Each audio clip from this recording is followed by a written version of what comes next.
नमस्कार दोस्तों, इंफ्राटॉक्स के एक नए एपिसोड में आपका स्वागत है। तो चलिए शुरू करते हैं। पहली खबर की शुरुआत करते हैं गुजरात से, जहां पर नॉर्थ गुजरात का पहला सिविलियन एयरपोर्ट दिशा के अंदर सेटअप किया जाएगा और इसको लेकर सेंट्रल गवर्नमेंट की अप्रूवल भी आ चुकी है।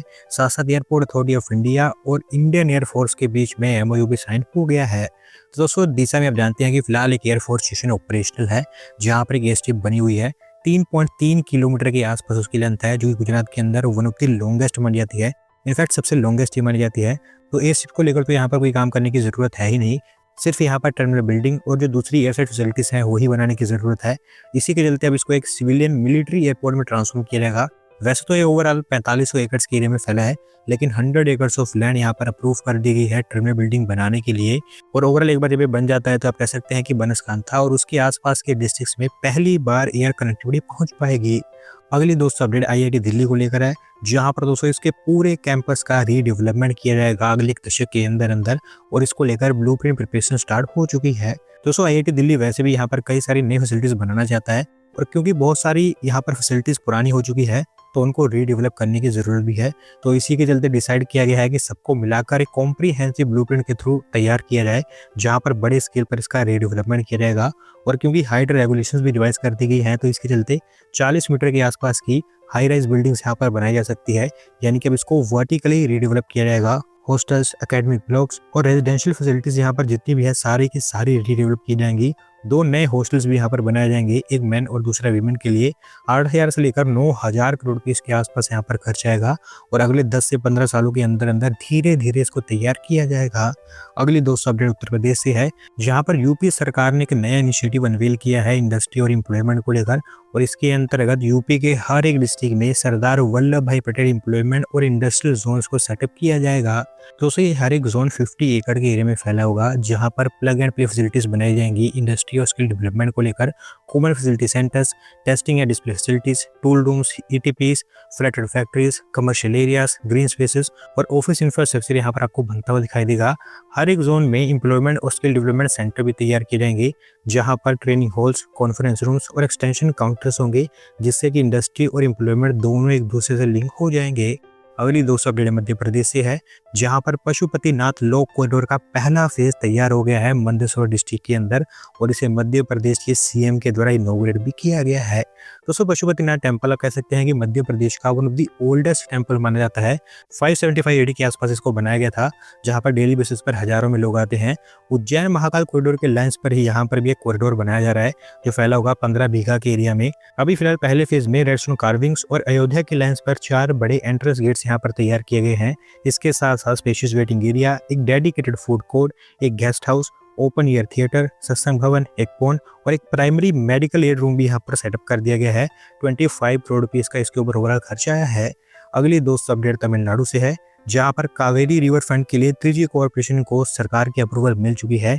और इसे बताया गया है कि ओवरऑल 2 फेजेस के अंदर इस रिवर फ्रंट को एक वाइब्रेंट हब में कन्वर्ट किया जाएगा। तो दोस्तों ये बेसिकली कावेरी रिवर के ऊपर पहला रिवर फ्रंट होगा, जो कि त्रिची के अंदर तैयार होगा। कावेरी रिवर के दोनों बैंक्स पर रिवर फ्रंट बनाए जाएंगे। पहले फेज में 1.5 किलोमीटर की स्ट्रेच तैयार होगी सदर्न बैंक पर, जहां पर recreational zone, walking tracks, play areas, landscape spaces और एक 9 मीटर लंबा वॉच टावर बनाया जाएगा। दूसरे फेज में 0.7 किलोमीटर की स्ट्रेच तैयार की जाएगी नदर्न बैंक पर, जहां पर children park, amphi theatre, walking tracks और पहले फेज की तरह कुछ सिमिलर फैसिलिटीज बनकर तैयार होंगी। कुल मिलाकर 52.8 करोड़ रुपीस का इसके ऊपर खर्च आएगा, और अगले 2 सालों में आपको ये बनता हुआ दिखाई देगा। अगली दोस्तों अपडेट अरुणाचल प्रदेश से है, जहां पर दोस्तों अभी एक और नया मेडिकल कॉलेज सेटअप किया जाएगा सेंटर और स्टेट गवर्नमेंट के द्वारा मिलकर, और इसको लेकर Arunachal Pradesh directorate of medical education, training और रिसर्च के द्वारा टेंडर इशू किए गए हैं। तो दोस्तों ये मेडिकल कॉलेज नामसाई डिस्ट्रिक्ट के अंदर बनकर तैयार होगा, और इस डिस्ट्रिक्ट का ओवरऑल दूसरा मेडिकल कॉलेज होगा। 100 मेडिकल सीट्स यहाँ पर अवेलेबल होंगी। इसके अलावा बताया गया है कि जो एग्जिस्टिंग गवर्नमेंट हॉस्पिटल यहाँ पर बना हुआ है उसी के बिल्कुल बगल में तैयार होगा, और इनफैक्ट उस हॉस्पिटल को इस मेडिकल कॉलेज का हिस्सा बना दिया जाएगा। नेशनल मेडिकल कमीशन के नॉर्म्स के अकॉर्डिंग ये तैयार होगा, और कुल मिलाकर 356.6 करोड़ रुपीस का खर्चा आएगा इसके ऊपर, और अगले 4-5 सालों में आपको ये बनता हुआ दिखाई देगा। अगली दोस्तों अपडेट हेलीकॉप्टर मैन्युफैक्चरिंग को लेकर है, जहां पर दोस्तों एयरक्राफ्ट के साथ साथ अब अडानी ग्रुप के द्वारा हेलीकॉप्टर्स की भी मैन्युफैक्चरिंग की जाएगी। और इसको लेकर अडानी डिफेंस एरोस्पेस ने इटालियन एरोस्पेस कंपनी लियोनार्डो के साथ में एग्रीमेंट भी साइन कर लिया है। तो दोस्तों स्पेसिफिकली AW169M, AW109 जैसे जो मिलिट्री हेलीकॉप्टर्स हैं वो यहाँ पर मैन्युफैक्चर करने की बात की गई है, वो भी स्पेसिफिकली हमारी इंडियन आर्म्ड फोर्सेस के लिए। इस डील के अंतर्गत हेलीकॉप्टर्स की indigenous manufacturing, maintenance, repair, overhaul और पायलट ट्रेनिंग से रिलेटेड सारा का सारा काम भारत के अंदर किया जाएगा। लियोनार्डो के द्वारा उनकी डिजाइन और इंजीनियरिंग एक्सपर्टीज शेयर की जाएगी, जबकि रानी के द्वारा उनकी मैन्युफैक्चरिंग कैपेबिलिटी का इस्तेमाल किया जाएगा। यानी कि हेलीकॉप्टर का पूरा इकोसिस्टम आपको भारत में बनता हुआ दिखाई देगा। देखना यह है कि कौन सी स्टेट इस अपॉर्चुनिटी को ग्रैब कर पाती है। अगली दोस्त अपडेट तमिलनाडु से है, जहां पर दोस्तों टाटा केमिकल्स के द्वारा एक और नई केमिकल फैक्ट्री सेटअप की जाएगी तमिलनाडु के अंदर, और इसको लेकर टाटा केमिकल्स के बोर्ड ऑफ डायरेक्टर्स के द्वारा अप्रूवल दे दी गई है। तो दोस्तों ये फैसिलिटी रामनाथपुरम डिस्ट्रिक्ट के वलीनोकम विलेज में बनकर तैयार होगी, जहां पर आयोडाइज्ड वैक्यूम सॉल्ट रेड यानी कि IVSD प्रोड्यूस किया जाएगा। 210 किलो टन पर एनम की इसकी कैपेसिटी होगी और कुल मिलाकर 515 करोड़ रुपीस इसके ऊपर खर्च किए जाएंगे। अगले 36 महीने के अंदर अंदर आपको बनती हुई दिखाई देगी। अगली दोस्तों update Mumbai Ahmedabad high speed rail corridor को लेकर है, जो कंप्लीशन की ओर तेजी से बढ़ता चला जा रहा है। और अभी पालघर डिस्ट्रिक्ट के अंदर दूसरी माउंटेन टनल को लेकर सक्सेसफुल ब्रेक थ्रू अचीव कर लिया गया है। दोस्तों अगर आपको याद होगा तो आज से कुछ हफ्ते पहले मैंने आपको बताया था कि यहाँ पर जो पहली माउंटेन टनल बनाई जा रही है पालघर डिस्ट्रिक्ट के अंदर, उसका successful tunnel breakthrough achieve कर लिया गया है। और अब न्यू ऑस्ट्रियन टनलिंग मेथड के इस्तेमाल से दूसरी टनल का भी ब्रेक थ्रू अचीव कर लिया गया है। 14.4 मीटर चौड़ी इस टनल की लेंथ 454 मीटर के आसपास है और ओवरऑल 12 महीने के अंदर अंदर इसका एक्सकवेशन कंप्लीट हुआ है। अगली दोस्तों अपडेट उत्तर प्रदेश से है, जहां पर दोस्तों यमुना अथॉरिटी के द्वारा प्रपोज्ड न्यू आगरा सिटी के लिए ड्राफ्ट मास्टर प्लान 2041 अनवेल कर दिया गया है। और ऐसा बताया गया है कि इस सिटी को टोटल 3 फेजेस के अंदर तैयार किया जाएगा। तो दोस्तों new Agra city Yamuna authority और यूपी सरकार का काफी ज्यादा एम्बिशियस प्रोजेक्ट होने वाला है, क्योंकि इसको वो चंडीगढ़ की लैंड पर तैयार करने वाले हैं।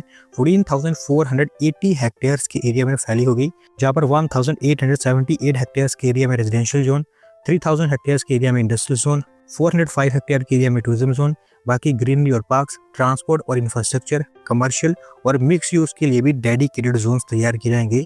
चंडीगढ़ का सेक्टर मॉडल और 7V रोड सिस्टम यहाँ पर इंप्लीमेंट किया जाएगा, और वो भी उसी बड़े स्केल पर 15 लाख के आसपास लोगों को अकोमोडेट करेगी और 8 से 10 लाख के आसपास जॉब्स इस सिटी के थ्रू जनरेट हो पाएंगी।